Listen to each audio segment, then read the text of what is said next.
Najhodnotnejšia úroveň prístupu pre tých klientov je hádajčo. Keď im pomáhaš ty osobne. Čiže keby som to mal zaradiť do nejakých mojich služieb, či napríklad povedzme, že mám nejaké masový webinár, masové vysielanie alebo nejaký Q&A session, Q&A call, kde je 20, 30, 50 ľudí, nie každý sa k tomu dostane, väčšina len počúva a len pár sa ich spýta na otázku. Tu už mám napríklad skupinový mentoring alebo skupinovú verziu, kde je 5 až 10 ľudí a s každým sa bavím, ale chvíľočku. Okay? A zvyšok času čakáš na to, kým sa na teba dostane rad.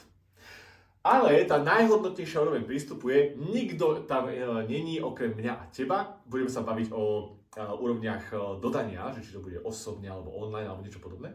Ale povedzme, že bavíme sa len my osobne s tým, čo chceš ty. 100% času venujem tebe.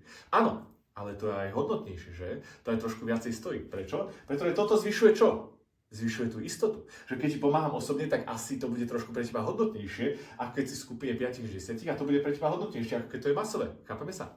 Čiže ty môžeš voliť úroveň toho prístupu k tebe. A pozor, priatelia, neplitvajte úrovňou prístupu 1 na 1, pretože to je to najhodnotnejšie, čo môžete tým klientom dať. Okay?